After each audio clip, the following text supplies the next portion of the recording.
Bienvenidos a Roma Eterna. En el episodio de hoy, nos adentramos en el traumático saqueo galo. En el año 390, el caudillo Breno redujo Roma a cenizas. Aquella humillación grabó un trauma eterno en la psique romana.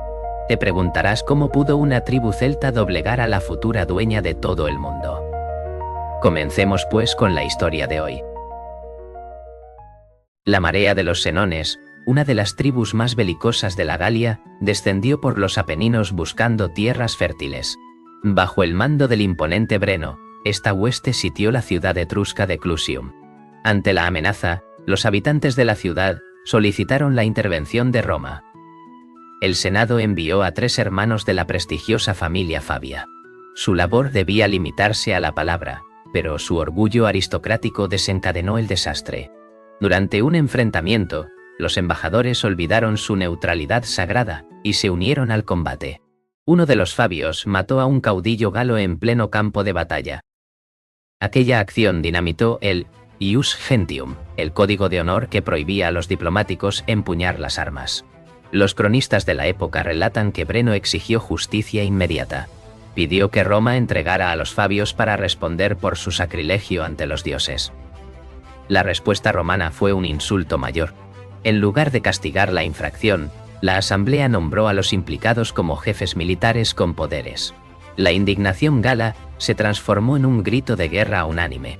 Breno levantó el asedio de Clusium y señaló al sur con su espada. El destino de la ciudad eterna estaba sellado.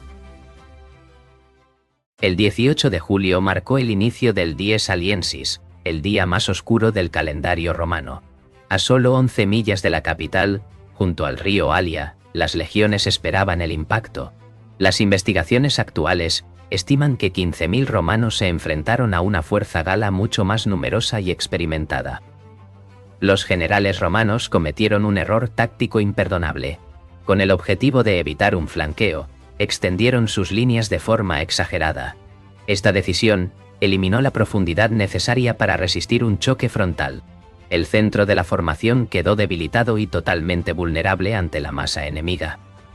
Cuando los galos iniciaron su carga frenética, el estrépito y su aspecto feroz quebraron la moral romana. No hubo una resistencia organizada. El frente se desmoronó casi al instante. Los soldados, presos del pánico, arrojaron sus pesados escudos para correr más rápido hacia las orillas del río. La mayoría de los supervivientes huyó hacia las ruinas de la ciudad de Veies. Al no regresar a Roma, los pocos ciudadanos que permanecieron allí pensaron que su ejército había sido aniquilado. La capital quedó desprotegida, con sus puertas abiertas y sin hombres para defender las murallas ante el avance de Breno. Aquel día, el orgullo de la República se desvaneció entre el lodo y la sangre. La noticia del desastre en el río Alia llegó a Roma como un golpe letal. El pánico se apoderó de las calles mientras los supervivientes confirmaban que no había ejército que detuviera a Breno. Miles de ciudadanos abandonaron sus hogares en una marea humana que buscaba refugio en ciudades vecinas como Caere. En medio del caos, la prioridad absoluta fue salvar la identidad espiritual de la urbe. Las vírgenes vestales, en un acto de devoción desesperada, enterraron parte de los objetos sagrados y huyeron con el fuego eterno de Vesta. Debes entender que la Roma de aquel entonces carecía de las imponentes murallas que veríamos siglos después. Sus defensas eran simples terraplenes incapaces de resistir un asedio serio. Por ello, la zona baja de la ciudad quedó totalmente expuesta. Cuando la vanguardia gala cruzó finalmente las puertas abiertas, se encontró con un silencio sepulcral que helaba la sangre.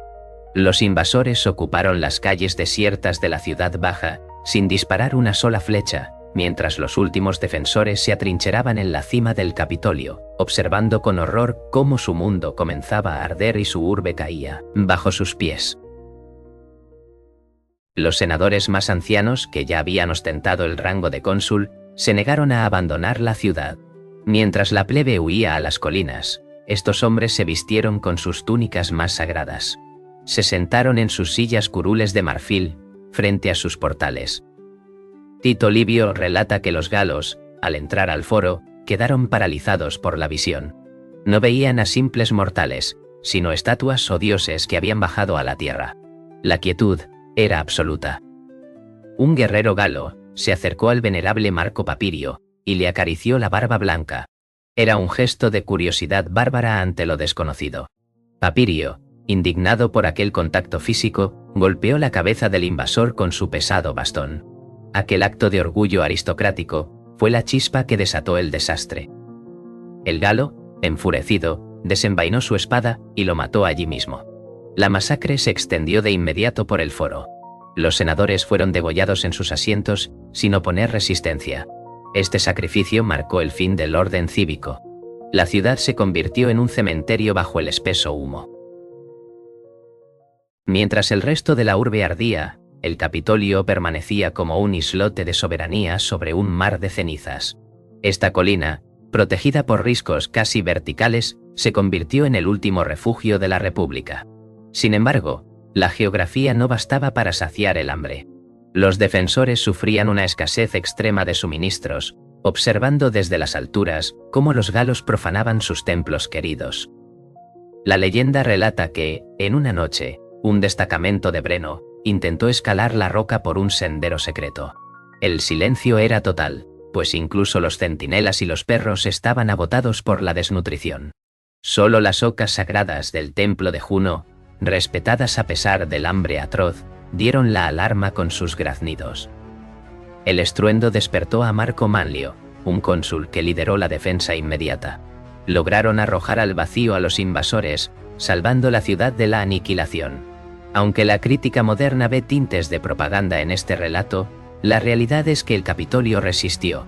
Aquella tenacidad numantina permitió que Roma conservara un núcleo simbólico esencial.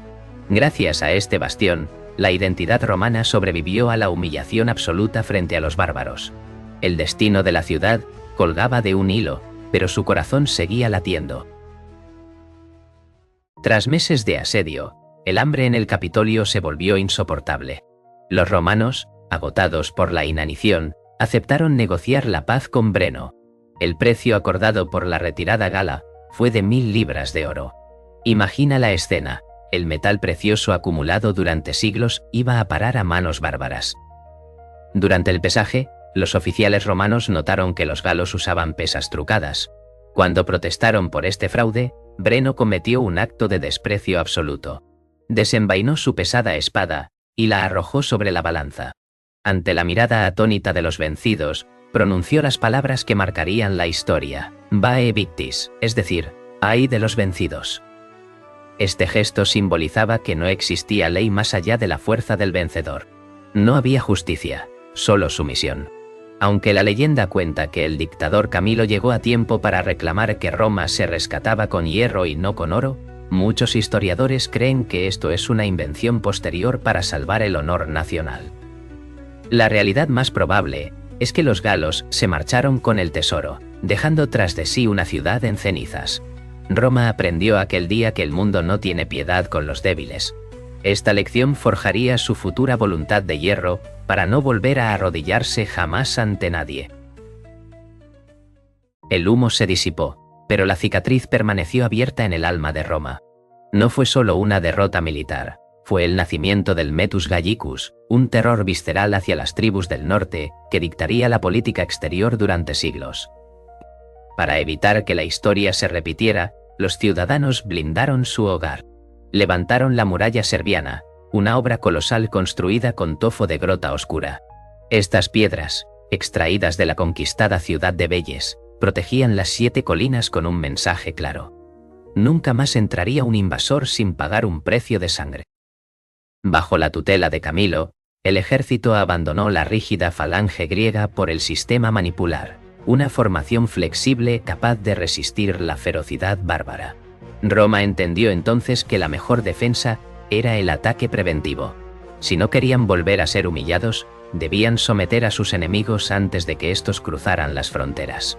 Este trauma impulsó una expansión imparable que no se detendría hasta que, 3 siglos después, Julio César cruzara los Alpes para conquistar la Galia por completo. El fuego de Breno forjó, paradójicamente, el acero del futuro imperio. Aquella humillación antigua fue el motor de su gloria venidera para toda la eternidad. La historia de Roma demuestra que el destino de las grandes naciones se forja en sus derrotas. Gracias por recorrer estos siglos de lucha y resiliencia con nosotros. Si quieres descubrir más sobre la gloria de la ciudad eterna, suscríbete ahora mismo. Tu apoyo permite que sigamos rescatando estos relatos épicos del olvido. Antes de marcharte hoy, déjanos tu opinión más sincera. ¿Crees que Roma habría sido un imperio sin esta humillación inicial? Te esperamos en nuestra próxima expedición histórica.